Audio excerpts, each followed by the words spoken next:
बिस्मिल्लाहिर्रहमानिर्रहीम। अस्सलाम वालेकुम। मैं हूं उमर इनाम। इस वीडियो में बात करेंगे कि किस तरीके से आज बिलावल भुट्टो ज़रदारी ने आखिरकार पीडीएम के ऊपर एक ख़ुदकश हमला किया है और इस हमले ने पीडीएम का वजूद ख़त्म करके रख दिया है। लेकिन इसके साथ साथ जब उनके हवारी बिलावल भुट्टो ज़रदारी के वजीफ़ाखोर लोग आकर सफाइयाँ पेश कर रही हैं बिलावल भुट्टो के बयान के ऊपर, उसी वक्त हम देख रहे हैं कि एक ऐसा एंकर, ऐसा जिसने, आपको याद होगा, मार्च के अंदर एक कॉलम लिखा था लंगड़े मच्छर के हवाले से, और तब से मैंने एक टर्म यूज़ की थी कि ये ख़ुद लंगड़ा सहाफ़ी है। इसके वीएन में, इसके जो आप कह लें कि वतन के लिए कोई अगर कोशिश हो सकती है तो वो उस तमाम चीज़ों में एक लंगड़ापन है, और वो लंगड़ापन वजीफ़ा खोरी का है। और वो जो आदतें बिगड़ गई हैं पिछले 20 सालों में, 30 सालों में, अब उनको बेहतर करना ऐसे एंकर्स के लिए नामुमकिन है। उस सहाफ़ी ने आज बड़ी तावीलें पेश की हैं और वो नंबर 1 पर रहे हैं बिलावल भुट्टो ज़रदारी का जो बयान था उसकी तावीलें पेश करने में। इसके ऊपर बात करेंगे।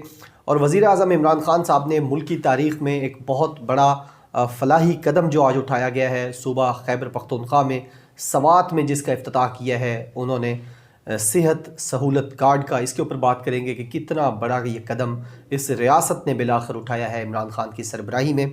और सबसे आखिर में बात करेंगे कि इमरान ख़ान साहब ने आज एक बार फिर अपनी स्पीच के दरमियान ये साबित किया है कि उनको किसी किस्म का कोई प्रेशर किसी तरफ से भी नहीं है एनआरओ के लिए।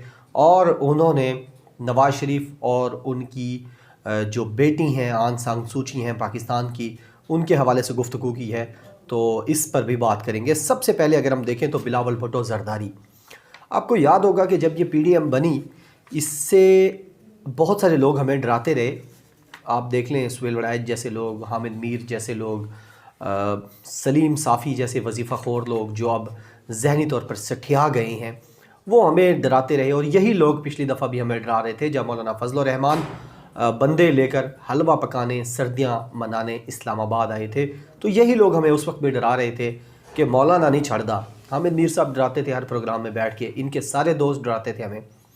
लेकिन हमें पता था उस वक्त भी कि ये जो दाल है ये नहीं गलेगी। और अभी दोबारा भी जब पीडीएम बनी तो इस मुल्क में जिनके दिल के अंदर, जिनके जहनों में थोड़ी सी भी गैरत थी और वतन की मोहब्बत थी, उन तमाम बाखबर सहाफ़ियों ने यह बताया कि ये जो हंडिया है ये नहीं पकेगी। इसकी वजह यह है कि इसके अंदर जो इसको बांटने वाले हैं वो बहुत ज़्यादा हैं, हर कोई ज़्यादा हिस्सा लेना चाहता है, और जब ये दौड़ बन जाए, ये शुरू हो जाए कि ज़्यादा हिस्सा किसने लेना है, तो वो चीज़ फिर नहीं, वो प्रोजेक्ट नहीं हो पाता। लिहाजा अब जब ये बना पीडीएम तो इसमें आसिफ अली ज़रदारी अपनी गेम कर रहे थे, मौलाना फजल रहमान ख़ुदकश जैकटें बांध के आगे पीछे वो घूम रहे थे कि मुझे सीट नहीं मिली तो मैं किसी को लेने ही नहीं दूंगा, हालांकि उनका बेटा है। नवाज़ शरीफ अपनी जो गद्दारी का जो उनका तेवर थे उनको सेट करने, वो स्कोर सेटल करने के लिए कोशिश कर रहे थे। हर कोई यानी इसमें अपना उल्लू सीधा करने की कोशिश कर रहा था। लिहाजा पीडीएम शुरू से ही, यानी ये जो महीना दो गुजरा है, अगर आप शुरू से ही देखें तो हम सारे लोग आपको बता रहे थे कि इसमें कोई वज़न नहीं है, क्योंकि इनका कोई मिशन नहीं है। ये सारे प्रेशर ग्रुप हैं, अपनी अपनी डिमांड्स लेकर ये गेट नंबर 4 पर मुख्तलिफ़ हिस्सों में लेटे हुए हैं। पहले नवाज़ शरीफ साहब और उनका ख़ानदान लेटा हुआ है, उसके बाद आसिफ अली ज़रदारी हैं, और उसके बाद मौलाना फजल रहमान साहब समेत तमाम लोग, अगर आप जाएंगे गेट नंबर 4 पर तो यूँ लेटे हुए हैं और ऊंधे मुँह लेटे हुए हैं, मुँह नीचे किया हुआ है, शर्म आती है इनको। लिहाजा जिसको भी वहाँ से बूट पॉलिश करने की इजाज़त मिलेगी, तस्मे बांधने की इजाज़त मिलेगी, बूट साफ़ करने की इजाज़त मिलेगी, वो वहाँ से उठता चला जाएगा। अब ये जो बिलावल ने ख़ुदकश धमाका किया है पीडीएम के ऊपर, और उन्होंने कहा है कि नवाज़ शरीफ ने जो बयान दिया फ़ौज के हवाले से, डायरेक्ट लोगों के नाम लिए, उससे मुझे धचका लगा और मैं उम्मीद नहीं कर रहा था कि वो इस तरीके से नाम लेंगे। और फिर उन्होंने साथ ये भी कहा कि नवाज़ शरीफ अब इसके सबूत सामने लाएं। इस बयान के ऊपर ज़ाहिर है वाविला बहुत ज़्यादा मच गया कि ये किस तरह का बयान है कि यानी पहले नवाज़ शरीफ को ख़िताब नहीं करने दिया गया कराची के अंदर, फिर जब उन्होंने ख़िताबात किए तो क्वेटा के अंदर वहाँ शिरकत नहीं की बिलावल भुट्टो ने, और जब ख़िताबात किए तो उसके ऊपर रिजर्वेशन उस वक्त भी थी। लेकिन अब ये खुल कर जो है मुखालफत करना पीडीएम की और नवाज़ शरीफ की, ये कहाँ से आ गया? अब जब बिलावल भुट्टो ने तो कह दिया, उसके बाद बारी आई दरबारियों की, नून लीग और पीपल्स पार्टी के दरबारियों की। वो कोशिश कर रहे थे कि किस तरीके से इस बयान की शिद्दत को कम किया जा सके।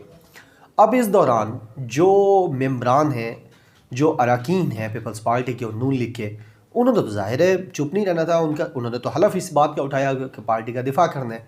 लेकिन इस दौरान एक ऐसा शख्स सामने आया, एक ऐसा लंगड़ा सहाफ़ी सामने आया जिसने अपनी सहाफ़त बेची है, जिसने अपने अल्फाज, अपना कलम, अपना विजन और अपनी सोच बेची है, और जिसने इस पाकिस्तान के मुस्तकबिल को बेचा है, हम लोगों की उम्मीदों को बेचने की कोशिश की है।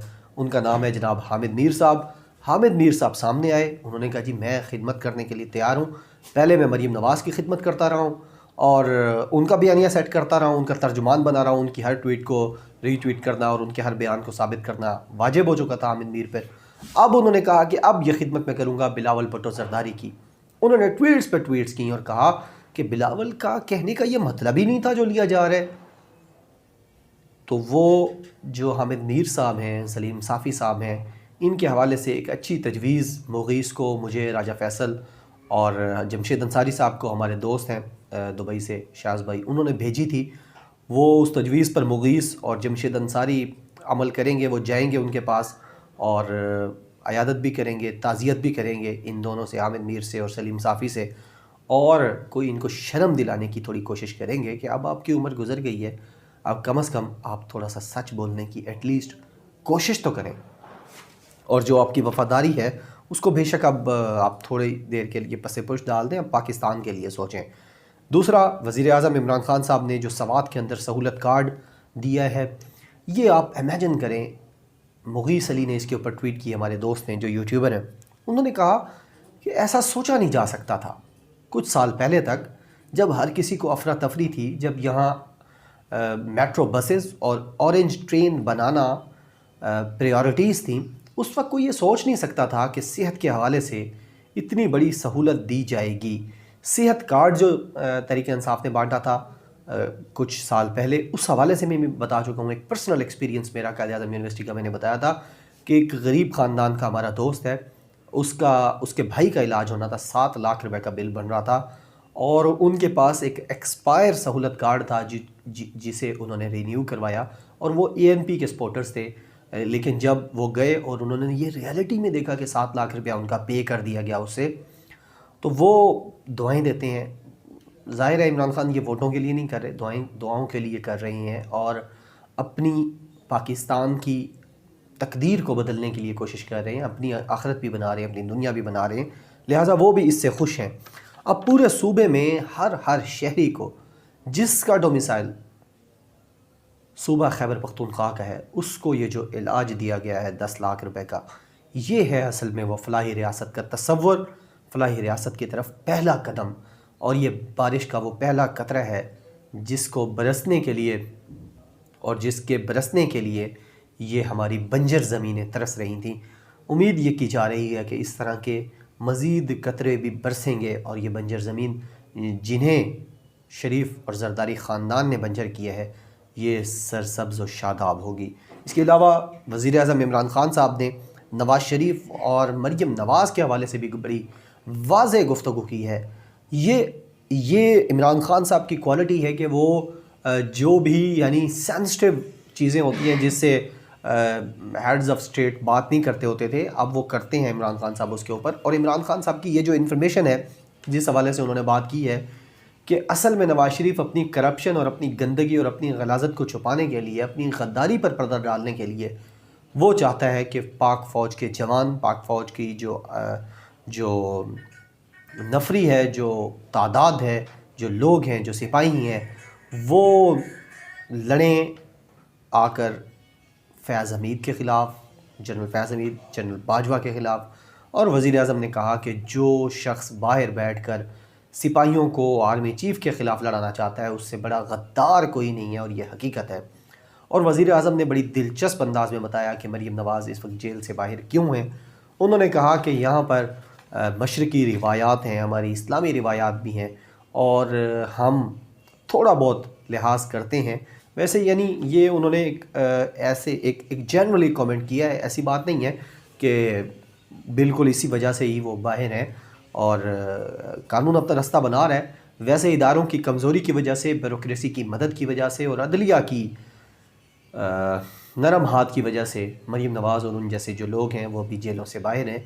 लेकिन वज़ीर आज़म इमरान खान साहब ने यह भी कहा कि ये लोग अपने ख़ातून होने का फ़ायदा उठाते हुए, मरीम नवाज़ इस वक्त पाक फ़ौज के अंदर बगावत करवाना चाहती है और ऐसे ऐसे बयानात दे रही है जो भारत के बयानात हैं, जो हमारे दुश्मनों के बयानात हैं। लेकिन वज़ीर आज़म ने कहा कि आपने घबराना नहीं है, इनको मैं छोड़ूंगा नहीं और मैं वादा करता हूँ, वज़ीर आज़म ने कहा कि एहतसाब का जो नारा है उससे पीछे नहीं हटूँगा। लिहाजा वज़ीर आज़म इमरान खान साहब की तरफ से इस गद्दारी का इसका इल्म होना बड़ी अच्छी बात है, इसका तदारुक करने का ऐलान करना भी अच्छी बात है। सवात के अंदर सेहत कार्ड का इजरा करना बहुत ही अच्छी बात है, फलाही रियासत की तरफ एक बहुत बड़ा कदम है। और इसके अलावा जो सबसे बड़ी खुशखबरी है वो बिलावल भुट्टो का खुदकश धमाका है, जिसने एक बार फिर हामिद मीर जैसे लंगड़ी सहाफ़त करने वाले सहाफ़ी को बेनकाब किया है। उम्मीद है आपको ये वीडियो पसंद आई होगी, अपनी दुआओं में याद रखा कीजिए। बहुत शुक्रिया। अल्लाह हाफ़िज़। पाकिस्तान जिंदाबाद।